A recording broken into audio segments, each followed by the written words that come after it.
Assalamualaikum warahmatullahi wabarakatuh.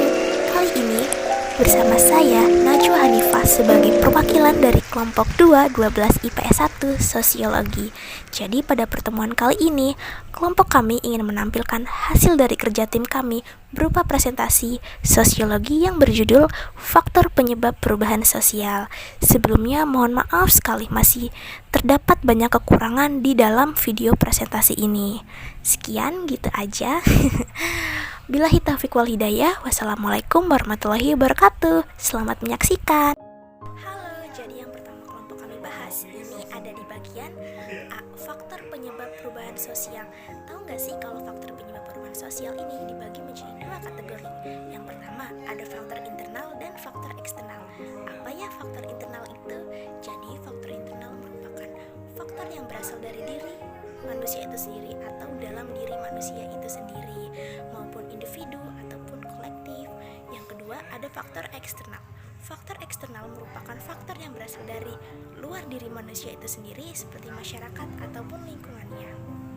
Berikut faktor penyebab perubahan sosial budaya dari kategori internal. 1. Perubahan jumlah penduduk atau populasi. Bertambah atau berkurangnya penduduk dalam suatu wilayah menyebabkan terjadinya perubahan sosial baik di daerah tujuan maupun daerah yang ditinggalkan.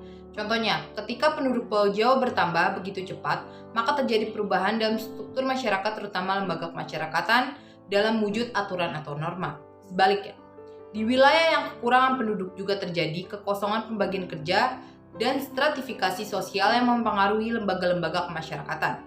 Yang kedua, adanya penemuan atau inovasi baru. Lahirnya penemuan dan inovasi baru sangat mempengaruhi perubahan yang terjadi di masyarakat. Contohnya, penemuan internet membuat masyarakat lebih mudah dalam mengakses informasi. Yang ketiga, konflik sosial. Konflik sosial di antara kelompok masyarakat dapat mendorong terjadinya suatu perubahan sosial. Misalnya, konflik yang terjadi antara warga lokal dengan warga luar daerah ini menjadikan warga lokal sulit untuk menerima kehadiran warga dari daerah lain di wilayahnya. Yang keempat, terjadinya pemberontakan atau revolusi di dalam tubuh masyarakat itu sendiri. Perubahan dapat terjadi karena adanya pemberontakan oleh kekuatan-kekuatan dalam masyarakat terhadap kondisi yang telah mapan. Contohnya, adanya revolusi Perancis yang merupakan pemberontakan masyarakat kelas bawah yang tertindas terhadap kekuasaan kerajaan yang bertindak sewenang-wenang. Faktor eksternal. Faktor eksternal adalah faktor yang berasal dari luar masyarakat. Ada terdiri dari 3 bagian. Yang pertama ada perubahan lingkungan alam, yang kedua ada peperangan, dan yang ketiga ada pengaruh budaya masyarakat lain. 1. Perubahan lingkungan alam. Alam memiliki banyak peran yang sangat penting bagi kehidupan manusia. Alam merupakan penyedia bagi kehidupan manusia, dari mulai makanan, pakaian, dan kemajuan teknologi. Sayangnya, peran alam ini sangat beresiko mengalami kerusakan akibat bertambahnya jumlah penduduk dan kemajuan teknologi. Contohnya, mengeringkan lahan pertanian untuk membangun rumah. Akibatnya, berkurangnya lahan pertanian serta para petani pun harus kehilangan lahan untuk bertani, sehingga para petani akhirnya terpaksa harus bekerja sebagai buruh di pabrik atau pekerjaan lainnya. 2. Peperangan. Peperangan terjadi antara masyarakat yang satu dengan masyarakat yang lain yang berada di luar batas negara. Akibat peperangan ini, kehidupan masyarakat menjadi menderita dan penuh dengan ketakutan serta kecemasan. Harta benda menjadi hancur dan akhirnya membawa kemiskinan. Negara yang menang dalam peperangan akan memaksa negara yang kalah untuk menerima kebudayaannya yang dianggap lebih tinggi sehingga struktur masyarakat mengalami perubahan.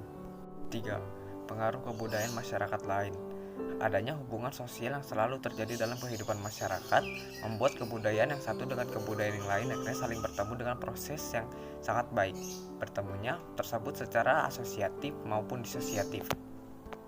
Pertemuan dua kebudayaan atau lebih yang memiliki latar belakang yang berbeda pada dasarnya menjadi faktor penyebab perubahan sosial budaya. Yang perubahan tersebut biasanya dalam bentuk akulturasi ataupun asimilasi. Assalamualaikum warahmatullahi wabarakatuh. Saya Rizky Firmansyah dari kelompok 2. Saya ingin menjelaskan tentang faktor pendorong perubahan sosial. Faktor pendorong perubahan sosial itu dibagi menjadi 5. Yang pertama ada kontak budaya lain. Awal proses perubahan sosial adalah adanya kontak dari seseorang atau kelompok kepada orang atau kelompok lain. Melalui kontak sosial terjadilah proses penyampaian informasi tentang gagasan, ide, keyakinan, dan hasil-hasil budaya yang berupa fisik. Dua kebudayaan yang saling bertemu akan saling mempengaruhi yang akhirnya membawa perubahan. Dengan demikian, berhubungan dengan budaya lain dapat mendorong munculnya perubahan sosial budaya.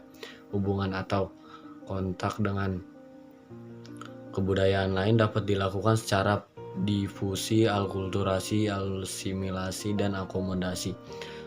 Yang kedua ada sistem pendidikan maju. Pendidikan formal adalah pendidikan yang ditempuh melalui jenjang-jenjang pendidikan di sekolah. Pendidikan formal mengajarkan bermacam-macam kemampuan seperti menguasai ilmu-ilmu pengetahuan, kerajinan tangan, hidup mandiri, olahraga, dan kesenian. Dengan mengikuti pendidikan di sekolah, seorang individu mempelajari suatu nilai-nilai tertentu yang dapat membuka pikiran dalam menerima hal baru. Selain itu, pendidikan sekolah mengajarkan manusia dapat berpikir secara ilmiah dan objektif. Dengan pengetahuan itu, seseorang individu dapat menilai apakah kebudayaan masyarakat mampu memenuhi kebutuhan-kebutuhan zaman atau tidak. Berbekal pengetahuan itulah seorang melakukan perubahan.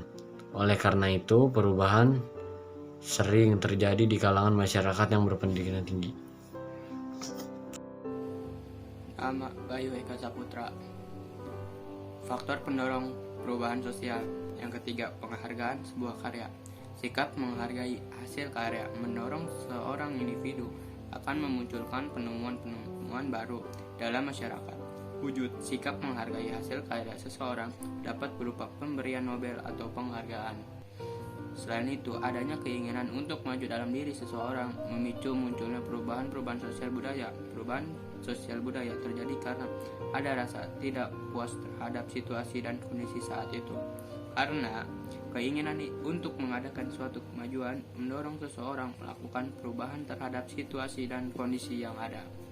Yang keempat, sistem masyarakat terbuka. Adanya open stratification dalam masyarakat memungkinkan terjadinya graf sosial vertikal.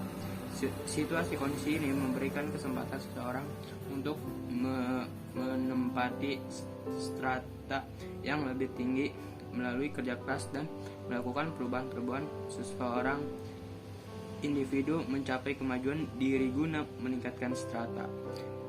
Jadi, semakin terbukanya sistem lapisan masyarakat, semakin besar peluang untuk melakukan perubahan-perubahan yang tentunya menuju ke arah yang lebih baik. Yang kelima, ketidakpuasan terhadap bidang kehidupan tertentu. Adanya perubahan dilatar belakangi oleh rasa ketidakpuasan terhadap situasi dan kondisi saat itu. Apabila perasaan itu terjadi dalam waktu yang lama, akan menimbulkan tekanan-tekanan yang disertai dengan kekecewaan hingga pada suatu waktu memunculkan revolusi dalam tubuh masyarakat tersebut. C. Faktor penghambat perubahan sosial. Beberapa faktor yang menghambat terjadinya perubahan sosial antara lain: 1. Kurangnya kontak dengan budaya lain. Ketika suatu masyarakat memutuskan untuk tidak berhubungan dengan kebudayaan atau masyarakat lain, maka kemungkinan untuk terjadinya perubahan sosial dapat ditahan. Misalnya, suku Baduy Dalam yang menolak kontak dengan budaya asing, di mana mereka masih terus mempertahankan tradisi tanpa peralatan elektronik, tanpa kemampuan komunikasi dengan masyarakat lain, dan sebagainya. 2. Perkembangan ilmu pengetahuan yang terlambat. Terkendalanya akses pendidikan pada masyarakat daerah, pinggiran, atau pedalaman akan berakibat pada lambannya proses perubahan sosial pada masyarakat tersebut. Misalnya, masyarakat pedalaman Papua yang masih lebih memilih tinggal di 3. Vested interest atau kepentingan rakyat yang kuat. Dalam suatu masyarakat yang kuat dalam memegang adat istiadat perubahan semacam ini akan terhambat. Misalnya, suku dari Kalimantan Timur yang meyakini bahwa minum tuak pada saat perayaan berarti menghormati leluhur dan dewa-dewi. Hal ini tidak dapat diubah meskipun pada masyarakat luar tradisi tersebut telah berubah seiring pemberlakuan peraturan yang mengikat mengenai minuman keras. 4. Sikap masyarakat yang masih tradisional. Masyarakat tradisional umumnya akan menghindari terjadinya perubahan sosial karena bertentangan dengan prinsip hidup mereka. Misalnya, masuknya gaya pakaian atau aliran musik baru tidak akan serta-merta diterima karena dianggap tidak selaras dengan jiwa tradisional. 5. Sikap berprasangka buruk terhadap unsur asing yang masuk dalam masyarakat. masyarakat akan cenderung menutup diri terhadap perubahan yang terjadi dalam lingkungannya, terutama ketika perubahan itu membawa jati diri asing. Hal ini sesuai dengan pandangan masyarakat Indonesia yang masih meyakini konsep penjajahan bukannya pembauran. Sekian dari kelompok kami, kurang lebihnya mohon maaf. Wassalamualaikum warahmatullahi wabarakatuh.